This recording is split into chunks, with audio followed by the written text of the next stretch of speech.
আমের রমির হাতের আস্তিনের ভিতরে বিশ্ব নবীর জন্য এনেছেন। আল্লাহর হাবিব দেখলেন ওই পাখির মা ওই সাহাবীর ঘাড়ে বসে তার কলারের মধ্যে মুখ লাড়ছে আর যেন বলছে, ও নাদান, আমার বাচ্চাটাকে আমার বুকে ফিরিয়ে দে। আল্লাহর হাবিব সাল্লাল্লাহু আলাইহি সাল্লাম দেখেই বললেন, পাখি যেখান থেকে এনেছো সেখানে ফেরত রেখে আসো। সাহাবী রাদিয়াল্লাহু আনহু ফিরে আসলেন। আল্লাহর হাবিব বললেন, ওই যে ছোট্ট পাখিটা যখন ডাক মেরেছে তার মা বাহির থেকে টের পেয়েছে লোকটার আস্তিনের ভিতরে পাখিটা আছে। পাখিটা নিজের প্রাণের মায়া ভুলে গেল। পাখি জানে মানুষ তাদের সবাই বন্ধ হয় না। এই প্রাণের মায়া ছেড়ে দিয়ে তার ঘাড়ের মধ্যে বসে বলছে আমার প্রাণের টুকরা সন্তানটাকে নিয়ে যাইস না। এই যে পাখি তার বাচ্চাকে যতটুকু ভালো না বাসে, তোমাদের আল্লাহ এর চেয়ে বেশি তোমাদেরকে আদর করে। আল্লাহর ভালোবাসা মানুষের জন্য এর চেয়ে 1000 গুণ বেশি। সেই আল্লাহ রাব্বুল আলামিন বলছেন, ও গোলাম, আমার সকল রহমত আমি তোমাদের জন্য রেখেছি, যার পাপ যত বড় তার জন্য রহমত তত বেশি। তবে 3 জায়গায় আল্লাহ রহমতকে বন্টন করেছেন। পৃথিবীর কয় জায়গায়? সবচেয়ে বড় রহমতের নাম কি? আরো জোরে বলেন, চিৎকার করে বলেন। কোরআন যতদিন আসে নাই বিশ্বনবী ছিলেন আল আমিন। কোরআন যখন নাজিল হলো তিনি হলেন ওয়া মা আরসালনাকা ইল্লা রাহমাতাল লিল আলামিন। কোরআন আসার আগে তিনি ছিলেন শুধু মক্কার আলামিন, আর কোরআন আসার পরে সমস্ত আলমের রহমত তাকে বানিয়ে দিলেন কে? প্রথম রহমত হলো কোরআন। আল্লাহ রহমতের একটা লিস্ট করেছেন সূরা রহমানে। আল্লাহ বলছেন, আর রহমান আল্লামাল কোরআন খলাকাল ইনসান আল্লামাহুল বায়ান। আমি রহমান, আমি রহমানের সবচেয়ে বড় রহমত, আমি মানুষকে কোরআন শিক্ষা দিয়েছি। প্রতিদিন 1টা 2টা সূরা পড়বো, রাজি আছেন তো? অর্থ সহ পড়বো, রাজি আছেন তো? দেখি কারা কারা রাজি আছেন, 2 হাত তুলে আমরা আল্লাহকে দেখান তো।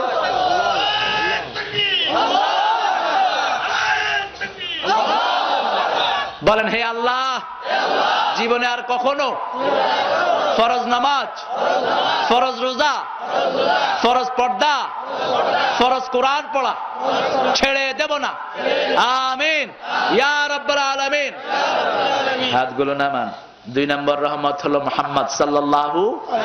3 নম্বর রহমত হলো আপনার ঘরে। কি নাম? কি নাম? কি নাম? মায়ের বিরুদ্ধে বিচার দেয়া যাবে? আমার বাপ ভালো না বলা যাবে? বাপ যদি কাফের হয় বলা যাবে? ফাতেমা, 3 জন ফাতেমা ইসলামের শ্রেষ্ঠ। কয়জন? 3 জন। একজন হলেন বিশ্বনবীর কন্যা, কি নাম? ফাতেমা। আরেকজন হলেন ওমর ফারুকের একমাত্র বোন, কি নাম? ফাতেমা। তৃতীয় ফাতেমা বুখারীতে বর্ণনা এসেছে, তিনি মক্কা মদিনায় মুসলমান হলেন। তিনার মা ছিলেন মুশরিকা। আল্লাহর হাবিব কে এসে বলছেন, হুজুর আমার মা মুশরিকা, এখনো শিরক করে, মায়ের কি কাজ আমি করব? আল্লাহর হাবিব বললেন, যত খেদমত তার আছে সব তুমি তার আঞ্জাম দিয়ে দিবা। আবু হুরায়রা রাদিয়াল্লাহু আনহুর মা ছিলেন মুশরিকা। কি ছিলেন? বিশ্বনবীর দরবার থেকে এসেছেন, মা গর্দান দিয়ে বের করে দিয়েছেন, মসজিদে নববীতে সারা রাত কাটিয়েছেন। ফজরের পরে আল্লাহর হাবিবকে বললেন, হুজুর আমার মা বাড়ি থেকে আমাকে বের করে দিয়েছে। আল্লাহর হাবিব এত ক্ষমতাবান নবী, হ্যাঁ বললে হালাল হয়, না বললে হারাম হয়। সেই নবী বলছেন, মা ছেলের ব্যাপার আমি কিছুই করতে।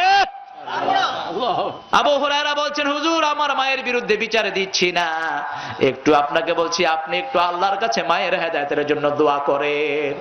আল্লাহর হাবিব হাত তুললেন, আল্লাহুম্মা ইহদি উম্মা আবু হুরায়রা, হে আল্লাহ আবু হুরায়রার মাকে আপনি হেদায়েত দেন। জোরে দৌড়ান না, হাঁটেন না।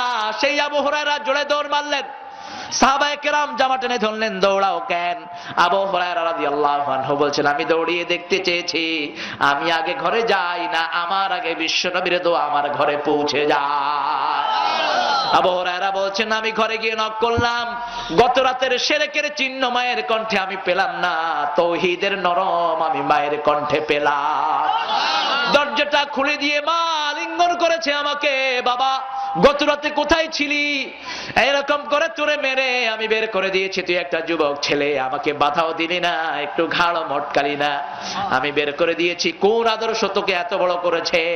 যেই নবীর কাছে গিয়ে তুই এত বড় আদর্শ হয়েছিস, সেই নবীর কাছে আমি মাকেও নিয়ে চল। বিশ্ব নবীর কাছে গিয়ে আবু হুরায়রা রাদিয়াল্লাহু আনহুর মা বললেন, লা ইলাহা ইল্লাল্লাহু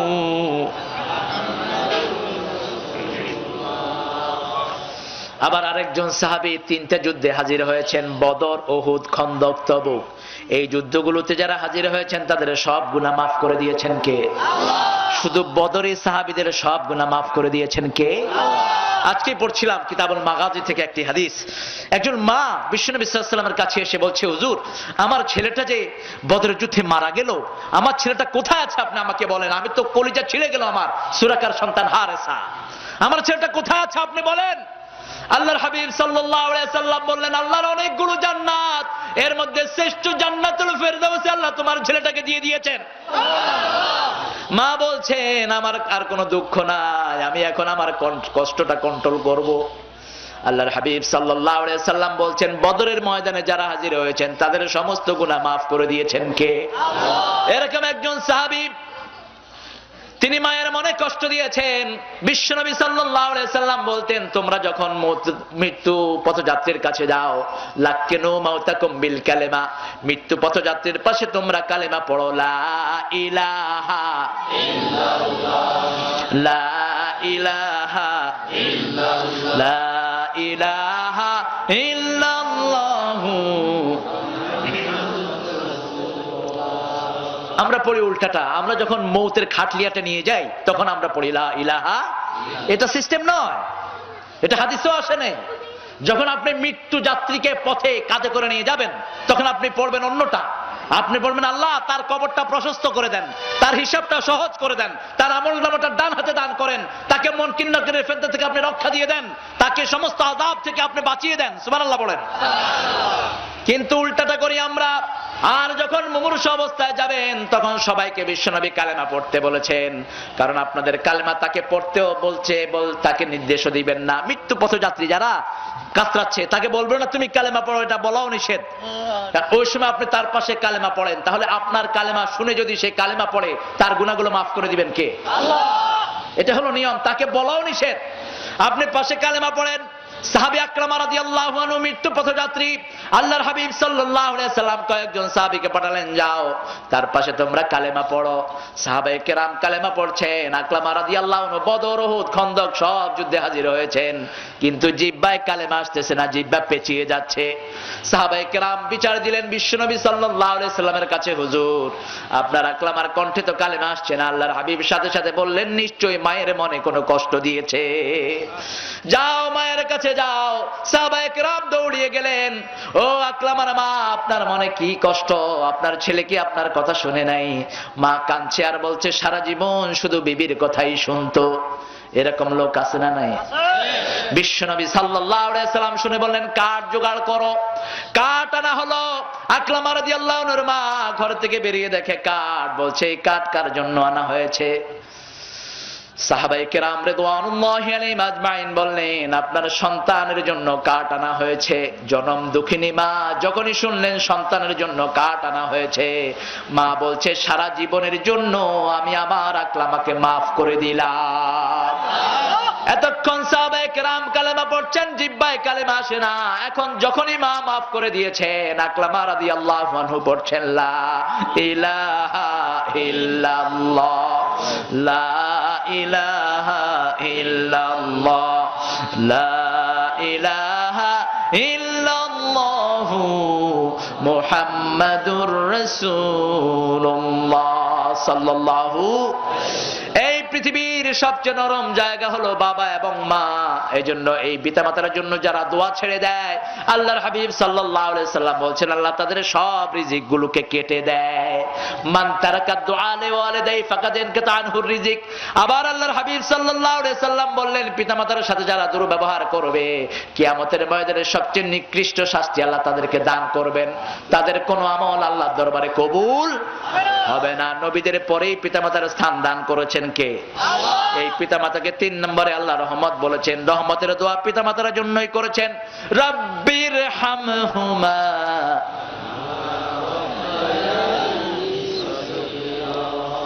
রহমান লিদ দুনিয়া রহিম লিল আখিরা। পৃথিবীতে আল্লাহর রহমত সবার উপরে আছে না নাই? বুশের বাচ্চা কার রহমতে বাঁচে? আল্লাহ। জোরে বলেন। আল্লাহ। এই ওবামা কার রহমতে বাঁচে? সমস্ত মসজিদদের জমিতে পানি বর্ষণ করেন কে? পৃথিবীতে আল্লাহর রহমত সবার জন্য আম। এখানে তিনি রহমান, এখানে তিনি কি? আল্লাহর রহমতের নিচে সবাই আছেন। যারা আল্লাহকে ডাকে তারাও আছে, যারা ডাকে না তারাও। বরং আমরা মাঝে মধ্যে মন খারাপ করি যে আমাদের থেকে তো কাফেরের অবস্থায় আমরা ভালো দেখছি। কি বলেন, আছে না নাই? কয় তারা আল্লাহরে ডাকে না, তারা কি সুন্দর চলাফেরা করে। আপনি কি তাদের ভিতরে খবর জানেন? পৃথিবীতে এখন আত্মহত্যার পরিসংখ্যান সবচেয়ে বেশি হলো জাপানে। কোন দেশে জানেন? কোন দেশ বললাম? আরো জোরে বলেন। আমি 4-5 বছর আগে গিয়েছিলাম। আহা, বিভীষিকাময় অবস্থা। আমাদের চেয়ে শান্তিতে পৃথিবীর কেউ নাই, আলহামদুলিল্লাহ বলেন। বিশেষ করে যতক্ষণ মসজিদে থাকি শান্তি বেশি না কম? বেশি না কম? এই যে মাহফিলে আসলাম, শান্তি আছে না নাই? আহ, কি শান্তি। আর যারা সিনেমা হলে আছে, অশান্তি আছে না নাই? কথা বলেন না কে? যাওয়ার সময় খুব খুশি, আসার সময় মনে হয় সব চুরি করে বেরোইছে, সবগুলো এমনি থাকে। কই গেছিলি? না, যাইনি কোনোখানে। আর আমরা মসজিদে আসার সময় কষ্ট হয়, কিন্তু যখন বের হই সবার মুখে হাসি আছে না নাই? ফজরের নামাজ মসজিদে পড়বেন। আল্লাহর হাবিব সাল্লাল্লাহু আলাইহি সাল্লাম বলতেন, যারা 5 ওয়াক্ত নামাজ মসজিদে পড়ে আল্লাহ তাদের জন্য জান্নাতটাকে সাজায়া দেয়। কি নিয়ামত! একটু সেজদা দেন না। যত লম্বা সেজদা তত সুন্দর জীবন আল্লাহ আপনাকে দান করে দিবেন। আল্লাহর সাথে যার সম্পর্ক যত বেশি, তার মর্যাদা পৃথিবীতে তত তত। নামাজ তো পড়ে যে মাশাআল্লাহ, নামাজ পড়ে না কার জানি ভেসকি যায়, এরকম লোক আছে না নাই? 2 রাকাত নামাজ না পড়তে 4 রাকাত পড়ে মুনাজাতও শেষ করে, এরকম লোক আছে না নাই? কম না বেশি? আল্লাহ আমাদেরকে হেফাজত করুক। আবার এই যে রমজান আসে, রমজানে কম্পিটিশন হয় কে কার আগে পড়া শেষ করবে। আপনাদের মানিকগঞ্জে অবশ্য নাই, এটা বিভিন্ন জায়গায়। এক জায়গায় আমি নামাজ পড়লাম, 13-14 মিনিটে 20 রাকাত শেষ, মুনাজাত আল্লাহু আমিন। আমি বসে আছি, কারণ এত দৌড়াদৌড়ি তো সম্ভব না। আপনি যদি এত জোরে দৌড়াদৌড়ি করেন রক্ত ছিঁড়ে যেতে পারে। তো বললাম, ভাইরা আপনারা কি পড়লেন এগুলো? আমি তখন ছাত্র, অনার্সের ছাত্র। বললাম, ভাই কি পড়লেন? বলছেন, হুজুর রমজান মাস ব্যবসার মাস, জানেন না? আমি বললাম, আল্লাহ বললেন রহমত, মাগফিরাত, নাজাত সব নিয়ামত আল্লাহ এই মাসে দিয়েছেন, আর আপনি কোন ব্যবসার মাস? তো আপনাদের হুজুর কই? হুজুর এখানে নামাজ পড়া আর এখানে পড়াইবেন। আমি আল্লাহর কাছে হাত তুললাম, আল্লাহ এই হুজুরের নামাজ থেকে তুমি জাতিরে বাঁচাও। মনে রাখবেন, যার রুকু সেজদা হবে না তার নামাজ হবে না। তা দিলে আর কানটা শুধু ইমাম আবু হানিফার কাছে ওয়াজিব, বাকি 3 ইমামের কাছে ফরজ। রুকু থেকে উঠে এতক্ষণ দাঁড়াতে হবে যাতে আপনার হাড্ডির উপর হাড্ডি বসে। সেজদা 2 সেজদার মধ্যখানে এতক্ষণ বসতে হবে যতক্ষণ আপনি সেজদায় থাকেন। এটা হলো তাআদিলে আরকান। বিশ্বনবী সাল্লাল্লাহু আলাইহি ওয়াসাল্লাম এত লম্বা দোয়া পড়তেন যেটা এখন মক্কা মদিনার ইমামরা তারাবিতেও পড়েন। আলহামদুলিল্লাহ বলেন। আমি আব্দুর রহমান সুদেশের সাথে, হুযায়ফার সাথে এদের সাথে নামাজ পড়লাম। ওনারা আমার পিছনে পড়লেন, আমি ওনাদের পিছনে পড়লাম। আলহামদুলিল্লাহ বলেন। দেখলাম রুকু থেকে উঠে বিশ্বনবী একটা লম্বা দোয়া পড়তেন, হামদান কাসীরান তাইয়িবান মুবারাকান। এটা পড়তেন একজন সাহাবী পড়েছেন, কিন্তু আল্লাহর হাবিবের চেয়ে লম্বা দোয়া পড়তেন। রমজানুল মুবারকে সৌদি টিভি খুললেই তারাবির নামাজ আছে না নাই? আপনি দোয়াটা শিখেন আর ইমাম সাহেবের সাথে পড়েন। রুকু থেকে উঠে পড়তেন, মিলউল আরদ মিলউস সামাওয়াত মিলউ মা তাশাউ মিন বাদ আহলুস সানাই আল মাজদ আনতা হাক্কু মা ক্বালা লাকাল আবদ কুল্লুনা লাকা আবদ আল্লাহুম্মা লা মানিআ লিমা আতাইত ওয়া লা মু'তিয়া লিমা মানাত ওয়া লা ইয়ানফাউ যাল জাদ্দি মিনকাল জাদ। এতটুকু পড়তেন মুহাম্মদ সাল্লাল্লাহু। কারণ নামাজে যতক্ষণ দাঁড়ান আপনার উপর সরাসরি রহমত বর্ষণ করেন কে? আল্লাহর হাবিব বলেছেন, বান্দা যখন সেজদায় চলে যায় আল্লাহর মধ্যে বান্দার মধ্যে কোনো পর্দা থাকে না।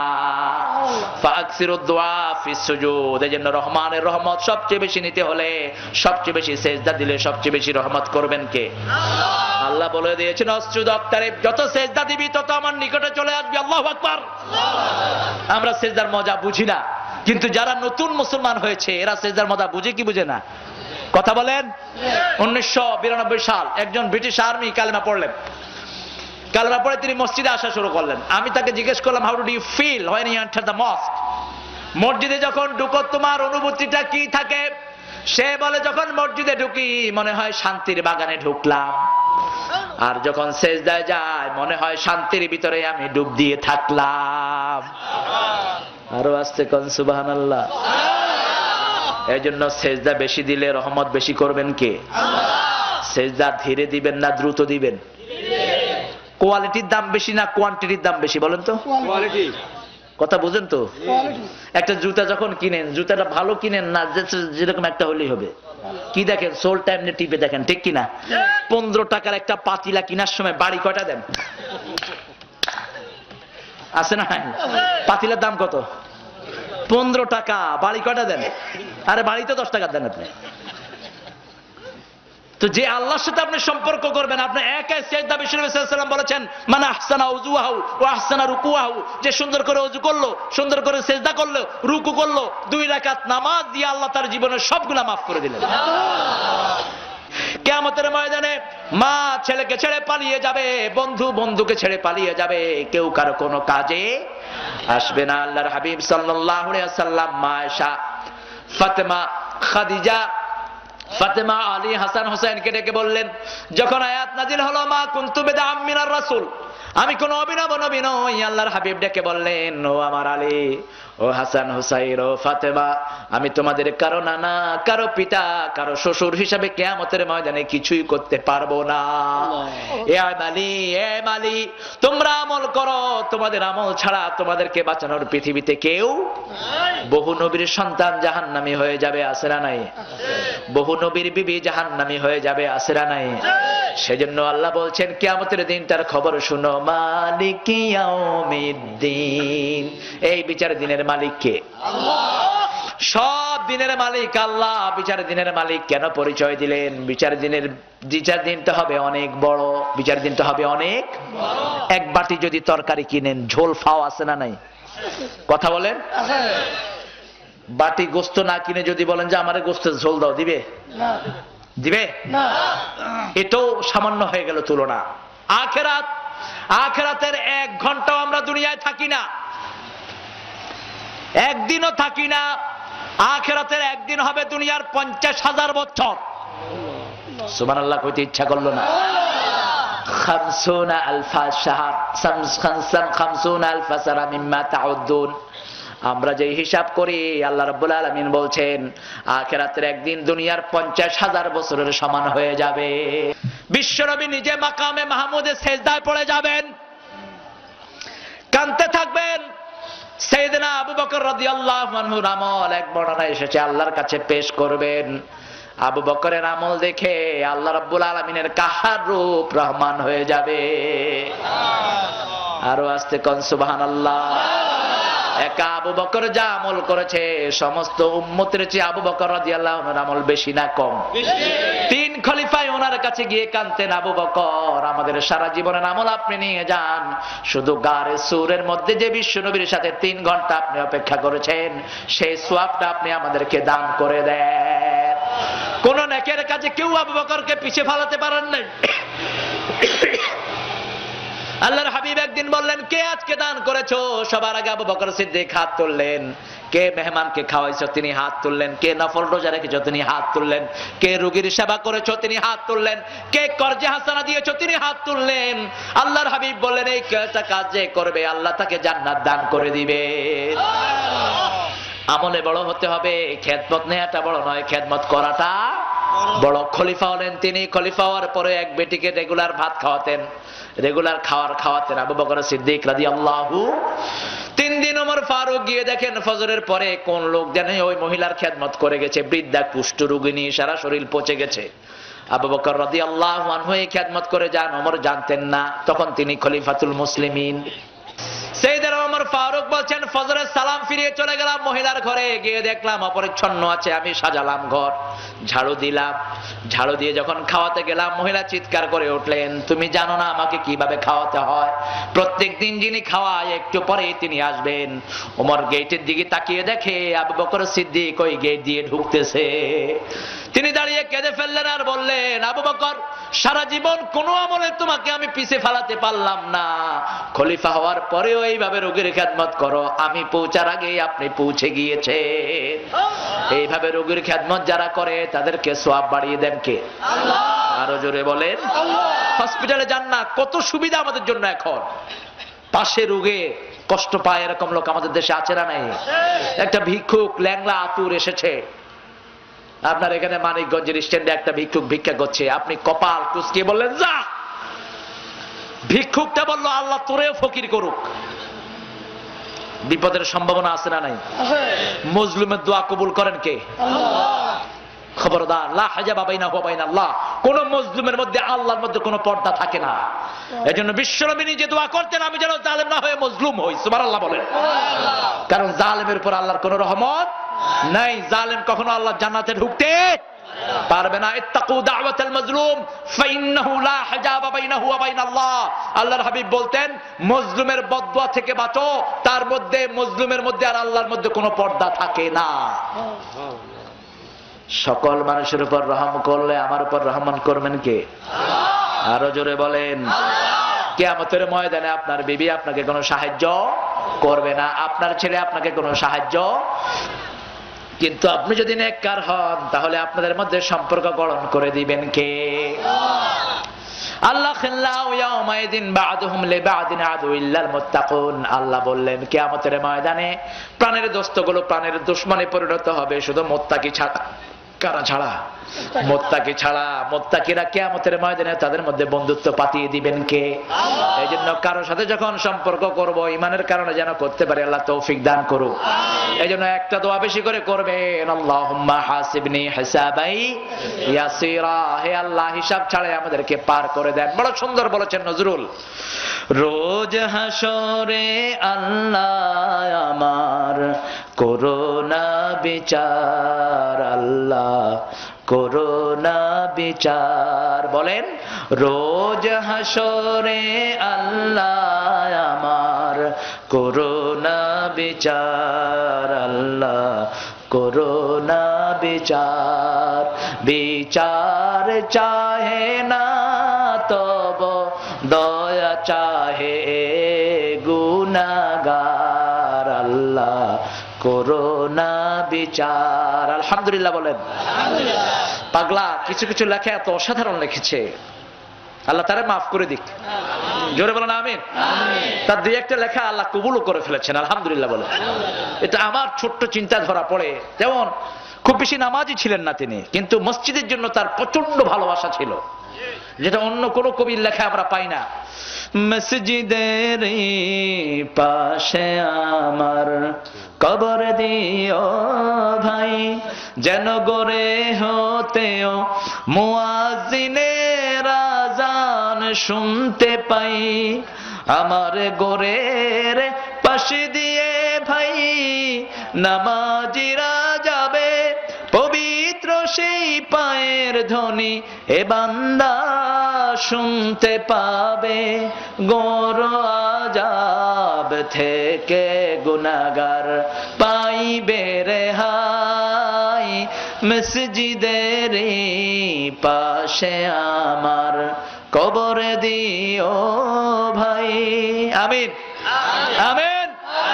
মসজিদের পাশে ওনার কবর আছে না নাই? হ্যাঁ। কোথায়? ভারত থাকতেন তিনি, কিন্তু ভারত থেকে এসে থাকলেন পিজি হসপিটালে।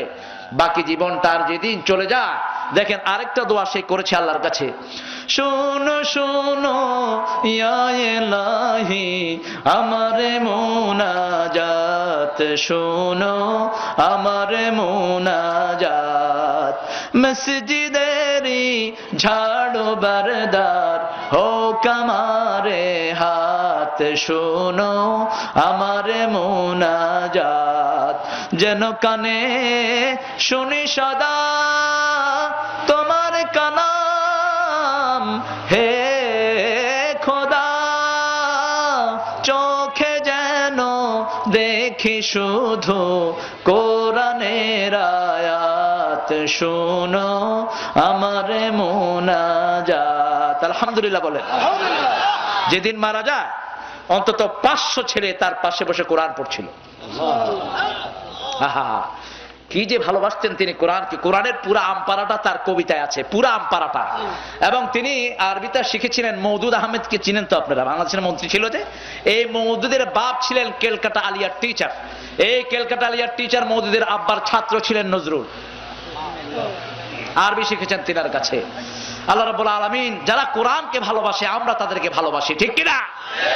বিশ্বনবী এই কোরআনের জন্য দোয়া করতেন, ওয়াজআলিল কোরআন রাবিয়া কলবি ওয়া নূরা সাদরি ওয়া জালাআ হুজনি ওয়া যিহাবা হাম্মি। হে আল্লাহ, এই কোরআনকে আমার সিনার বসন্ত বানিয়ে দেন, আমার জীবনের নূর বানিয়ে দেন, আমার দুঃখ ভোলার বাহন করে দেন, আমার যন্ত্রণা যেন আমি এই কোরআন দিয়ে ভুলতে পারি সেই তৌফিক দান করে দেন।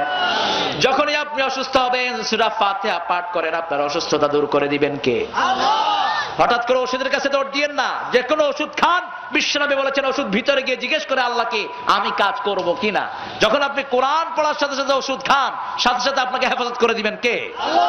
বিশ্বনবীর আঙ্গুলের এখানে কামড় দিয়েছে, বিশ্বনবী সাল্লাল্লাহু আলাইহি ওয়াসাল্লাম তাহাজ্জুদ পড়তে উঠেছেন, মা আয়েশার বর্ণনা, বিশ্বনবী পোকাটাকে ফেলে দিলেন, ফেলে দিয়ে মা আয়েশাকে বললেন একটু লবণ পানি গরম করে আনো। লবণ পানি যে আজকে ডাক্তাররা দেয়, এটা শিখিয়েছেন মুহাম্মদ রাসূলুল্লাহ সাল্লাল্লাহু আলাইহি ওয়াসাল্লাম। কোনো ভাঙা কোনো যন্ত্রণায় লবণ পানি অ্যান্টিসেপটিক, এটা বিশ্বনবীর মেডিসিন। আল্লাহর হাবিব সাল্লাল্লাহু আলাইহি ওয়াসাল্লাম বলেন পানি গরম করে আনো, মা আয়েশা আনলেন, বলেন এখানে ঢালো। ঢালছেন আর আল্লাহর হাবিব পড়ছেন আলহামদুলিল্লাহি রাব্বিল আলামিন আর রহমানির রহিম। ফুও দিলেন, পানিও ঢাললেন, ফুও শেষ পানিও শেষ, ব্যথাও। মা আয়েশা বললেন হুজুর আপনি তো শুধু ফু দিলেই হতো। আল্লাহর হাবিব বলেন ফুটা হলো আল্লাহর রহমত। ফুটা কি? আল্লাহর রহমত। আর ওই লবণ পানি হলো এই ব্যথার ঔষধ, দুটা মিলে চিকিৎসা পরিপূর্ণ হয়। আপনি যে কোনো অসুস্থতার জন্য ডাক্তারের কাছে যান, এটা গুনার বিষয় না, তবে আগে কোরআন তেলাওয়াত পড়েন, তাহলে আপনার ব্যথা কমিয়ে দিবেন কে? আল্লাহ। মায়েদের বাচ্চা যখন পেটে আসে ওই সময় সূরা বাকারার শুরুর দিকে শেষের দিকে পড়ার নির্দেশ এসেছে, তখন বাচ্চাটা পেটে নরমাল থাকে, কোনো কষ্ট মায়েদের অনুভূত হয় না। আলহামদুলিল্লাহ বলেন। আমাদের সব কিছুতে এই কোরআনের সমাধান আছে না নাই? এজন্য প্রশংসা করব কার? খাওয়ার সময় কার? শোয়ার সময়, সব কাজে আল্লাহর প্রশংসা করলে বরকত বাড়ে না কমে? মরতেই হবে যখন শহীদি মরণ দিও আমাকে, মরতেই হবে যখন শহীদি মরণ দিও আমাকে। শাহাদাত জানি শুধুই জীবন, সে জীবন দিও আমাকে, মরতেই হবে যখন শহীদি মরণ দিও আমাকে। রোগে শোকে মরণ দিও না আমায়, বিপদে মুসিবতে নিও না আমায়, এমন মরণ দিও চোখ বুঝলেই যেন দেখি তোমাকে, মরতেই হবে যখন শহীদি মরণ দিও আমাকে। আমিন বলেন। আল্লাহুম্মা আমিন। লা ইলাহা ইল্লাল্লাহু ওয়াহদাহু লা শারীকা লাহু লাহুল মুলকু ওয়া লাহুল হামদু ইউহয়ি ওয়া ইউমীতু আলা কুল্লি শাইইন কাদির। আল্লাহুম্মা লা মানি'a লিমা আতাইতা লা মু'তিয়া লিমা মানা'তা লা ইয়ানফা'ু যাল জাদ্দি মিনকাল জাদ। আল্লাহুম্মা সাল্লি ওয়া সাল্লিম আলা নাবিয়িনা মুহাম্মদ ওয়া আলা আলিহি ওয়া আসহাবিহি ওয়া বারিক ওয়া সাল্লিম। রব্বানা আতিনা ফিদ দুনিয়া হাসানাহ ওয়া ফিল আখিরাতি হাসানাতাও ওয়া কিনা আযাবান নার। রব্বানা যালামনা أنفسنا وإن لم تغفر لنا وترحمنا لنكونن من الخاسرين. ربنا وآتنا ما وعدتنا على رسلك ولا تخزنا يوم القيامة إنك لا تخلف الميعاد. لا إله إلا هو الحليم سبحان رب العرش العظيم. হে আল্লাহ, আমরা হাজার হাজার গুনাহগার বান্দা বান্দি, অজস্র গুনাহ করে তোমার কোরআনের বাগান থেকে মানিকগঞ্জের শহরের পাশে আমরা গভীর রাতে হাত তুলেছি। এইভাবে ভিক্ষার হাত কখনো কোনো মানুষের সামনে তুলি নাই। তুমি ছাড়া আর কাউকে ইলাহ মানি না, তোমার নবী ছাড়া কাউকে নেতা মানি না। ও আল্লাহ, আমাদের গুনাহগুলোর দিকে না তাকিয়ে তোমার রহমের গুণে আমাদেরকে তুমি মাফ করে দাও। আজকের নামাজ সহ, আজকের রোজা সহ, আজকের তাসবিহ তাহলিল সহ সারা জীবনের ইবাদত তোমার শাহী দরবারে কবুল করো। তারা হাদিয়া সমস্ত আম্বিয়া কিরামের আরওয়াহ মুবারক পৌঁছিয়ে দাও। বিশেষ করে এই পর্যন্ত যত মুমিন মুমিনাত কবরে চলে গেছে সবার আরওয়াহে সওয়াব পৌঁছিয়ে দাও। বিশেষ করে তোমার প্রিয় হাবিব সারা জীবন যিনি উম্মতি উম্মতি বলে কেঁদেছেন, তায়েফের ময়দানে সারা শরীর বেয়ে রক্ত ঝরেছে, তবু উম্মতের কথা মুখ থেকে সরে নেই। সেই নবিউর রাহমা মুহাম্মদুর রাসূলুল্লাহ সাল্লাল্লাহু আলাইহি ওয়াসাল্লামের রওজায়ে আতহারে আমাদের সওয়াব পৌঁছিয়ে দাও। ও আল্লাহ, মা বাপের কথা ভুলতে পারি না। সারা দুনিয়ার সকল মা মিলে, সকল মহিলা মিলে আমার মায়ের সমান হবে না। দুনিয়াতে সব গেলে পাওয়া যায়, কিন্তু মা গেলে মা পাওয়া যায় না। বাবা গেলে আর বাবা পাওয়া যায় না। ওই আদরের ডাক আর কেউ ডাকে না। যেই ঘরে মা থাকে, মেয়ে থাকে, সেই ঘরে বরকত থাকে। ও আল্লাহ, আমরা যারা মা হারালাম, আমাদের মায়ের কবরটাকে জান্নাত বানায়া দাও। আমাদের অনেকের ঘরে বাবা নাই। মানুষ কত নামে ডাকে, মন ভরে না। বাবা যখন বলতো, বাবা তুই কেমন আছিস, কখন খেয়েছিস, হৃদয়টা ভরপুর হয়ে যেত। আব্বা আব্বা ডাক আর কাউকে ডাকতে পারি না। পিতার কবরটাকে জান্নাত বানায়া দাও। পিতা মাতার গায়ে বেহেশতের পোশাক দিয়ে দাও, বেহেশতের সাথে দরজা খুলে দাও। যাদের পিতা মাতা বেঁচে আছে হায়াত দারাজ করো, নেক আমলের তৌফিক দাও, রোগ বেমারি থেকে শাফা দাও। রব্বির হামহুমা কামা রাব্বায়ানি সগীরা, রব্বির হামহুমা কামা রাব্বায়ানি সগীরা। হে আল্লাহ, এই দাখিল হেফজখানা, দাখিল মাদ্রাসার এই মাহফিলের জন্য যারা কষ্ট করলেন, মাহফিল কমিটি যারা বিভিন্ন ভাবে এই প্রোগ্রামটাকে আঞ্জাম দিলেন, কষ্টার্জিত পয়সা থেকে যারা খরচ করলেন, দূর দূরান্ত থেকে প্রচন্ড শীতের ভিতরে আপনার বান্দা বান্দি যারা হাজির হলো, কিয়ামতের কঠিন ময়দানে মা ছেলেকে ছেড়ে পালিয়ে যাবে, সন্তান পিতার পরিচয় দিবে না, গুনাহগারের জিহ্বা ঝুলে ঝুলে কোমর পর্যন্ত চলে যাবে, পানি পানি করে কিয়ামতের ময়দানে সুর উঠবে, কেউ কাউকে একটা সওয়াব দিতে রাজি হবে না। সেই কঠিন দিনে মাহফিল আমাদের সবার জন্য নাজাতের উসিলা বানায়া দিয়েন। এই মাহফিলের উসিলায় আমাদের সভাপতি সাহেবের ভাইয়ের কবরকে আপনি জান্নাত বানায়া দেন। তার আত্মীয় স্বজন যারা চলে গেছে সবার কবরকে জান্নাত বানান। আমাদের মেয়র সাহেবের মা বড় বেদনা নিয়ে হৃদয়ে দুনিয়া থেকে বিদায় হয়েছে, তার আম্মার কবরটাকে আপনি জান্নাত বানান। তার বাবার হায়াতকে আপনি দারাজ করে দেন। তার সাথে আমার যত ভাইয়ের বাবা বেঁচে আছে, মা বেঁচে আছে, সবার হায়াত দারাজ করে দাও। আল্লাহ, এই মাদ্রাসার সাথে যারা জড়িয়ে আছে, মসজিদে নববীর মতো সবাইকে কবুল করো। আল্লাহ, আমার দেশের মতো সরল মানুষ দুনিয়ার কোন দেশে নাই। আমার দেশের সমস্ত মানুষকে তুমি কবুল করে নাও। এই এলাকার সকল হিন্দু ভাই বোনদেরকেও কোরআনের হেদায়েত নসিব করো। তাদের দুঃখ দুর্দশা তুমি দূর করো। আমার যত মা বোন এসেছেন, মা আয়েশা ফাতেমার মতো সবাইকে কবুল করো। নিঃসন্তানের বুকটা সন্তান দিয়ে ভরে দাও। অভাবের অভাব দূর করে দাও। দুঃখীর দুঃখ দূর করে দাও। যত মা বিপদগ্রস্ত সবাইকে তুমি হেফাজত করো। যৌতুকের বিষ ক্রিয়া থেকে আমার যুবকদেরকে তুমি হেফাজত করো। আল্লাহ, যত যুবকেরা এসেছে সাইয়েদনা আলীর মতো কবুল করো। অসুস্থতা থাকলে ভালো করে দাও, দুঃখ থাকলে দূর করে দাও, অভাব থাকলে দূর করে দাও। তোমাকে ডেকে ডেকে তাদের দাঁড়িয়ে সাদা হয়ে গেছে। এই মাদ্রাসার প্রতিষ্ঠাতাদের একজন মাওলানা আমাদের উস্তাদ সমতুল্লাহ হুজুরের হায়াতকে তুমি দারাজ করো। ও আল্লাহ, ওনার মতো যত দাঁড়িয়ে সাদা মানুষ আছে সবার হায়াতকে তুমি দারাজ করে দিও। সবাইকে নেক আমলের তৌফিক দিও। আবু বকরের ঈমান দান করে দিও। নেয়ার আগে তোমার হাবিবের জিয়ারত নসিব করে দিও। আল্লাহ, আমার সারা বাংলাদেশের সমস্ত মানুষের উপর তোমার রহমত নাজিল করো। আল্লাহ যারা ক্ষমতা এসেছে তোমার কোরআন দিয়ে দেশকে চালানোর তৌফিক তাদেরকে দিও। বিপদ মুসিবত থেকে আমার দেশকে তুমি হেফাজত করে দিও। বিদেশি ষড়যন্ত্র থেকে আমার দেশকে হেফাজত করে দিও। আমার দেশের সম্পদ তোমার কুদরতি হাতে হেফাজত করে দিও। আল্লাহ সারা দুনিয়ার মুসলমানদের উপর তোমার খাস রহমত নাজিল করো। এই মানিকগঞ্জ কত বড় ছিল, নদীর ভাঙনে শেষ হয়ে গেছে রে আল্লাহ। তোমার চেয়ে বড় কারিগর আর কেউ নাই। তুমি হ্যাঁ বললে নদীও সমতল ভূমিতে পরিণত হয়ে যাবে। যত নদী ভাঙা মানুষ আছে সবার বুকটাকে তোমার রহমত দিয়ে ভরে দাও। সমস্ত ভাঙন থেকে মানিকগঞ্জকে তুমি হেফাজত করো। আল্লাহ প্রতিটি ঘরকে রহমত দিয়ে ভরে দাও।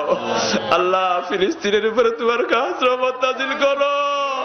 ইহুদির বাচ্চাদেরকে তোমার গজব দিয়ে ধ্বংস করে দাও। আল্লাহ অকাতরে গুলি করে করে আমার মুসলমানদেরকে হত্যা করা হচ্ছে। আল্লাহ রাতের অন্ধকারে বোম্বিং করে করে 400 পরিবারকে দুনিয়া থেকে বিদায় করা হয়েছে। আল্লাহ আল্লাহ ইহুদিদের হাত পা বশ করে দাও। তোমার কোরআনের ঘোষিত গজব দিয়ে তাদেরকে ধ্বংস করে দাও। বুশের বাচ্চা বুশ, ওই বারেক ওবামার শূন্যদের উপর তোমার গজব নাজিল করো। ও আল্লাহ তাদের মধ্যে যদি কেউ হেদায়েতের অনুসরণ করে থাকে তাদেরকে হেদায়েত দান করো। পুরো আমেরিকাকে তুমি ইসলামের জন্য কবুল করো। আল্লাহ রাব্বুল আলামিন আমার ভাইদের হৃদয়ে কার কি আশা তুমি ভালো করে জানো। যত বেমারি এখানে এসেছে বেমার ভালো করে দাও। আমার রমজান ভাইয়ের এই দায়িত্ব দিয়ে তাকে তুমি জান্নাতুল ফেরদাউসের মেহমান করে দিও। আল্লাহ রাব্বুল আলামিন তার দায়িত্ব যেন তার নাজাতের কারণ হয় সেই তৌফিক তুমি দান করে দিও। আমার শাহজাহান ভাই তার জন্য দোয়া চেয়েছেন, তাকে তুমি কবুল করে দিও। ও আল্লাহ যত ভাই তোমার গোলামদের খেদমত করতে চাচ্ছে তাদেরকে গোলামদের নেতা তুমি বানায়া দিও। আল্লাহ রাব্বুল আলামিন আমরা জানি না কার জানাজার কাপড় দোকানে এসেছে, আমরা জানি না কার মৃত্যুর খাটলিয়া তৈরি হয়ে গেছে। আল্লাহ কাকে আকাশের জমিনে আকাশে কাকে মৃত বলে ঘোষণা করা হয়েছে আমরা জানি না। এই মাদ্রাসা খানাকে ছাত্র ছাত্রীদেরকে সাইয়েদনা মুহাম্মদ সাল্লাল্লাহু আলাইহি ওয়াসাল্লামের মসজিদের মতো তুমি কবুল করো। আল্লাহ যেই দিন মৃত্যু চলে আসবে কেউ সাহায্য করার থাকবে না, শাহাদাতের মওত আমাদের নসিব করে দিও। তোমার কোরআনের জন্য ইসলামের জন্য বুকের তাজা রক্ত দেওয়ার তৌফিক আমাদেরকে দান করে দিও। আর যেদিন মালাকাল মউত শিয়রে চলে আসবে জবানে জারি করে দিও লা ইলাহা ইল্লাল্লাহু মুহাম্মাদুর রাসূলুল্লাহ।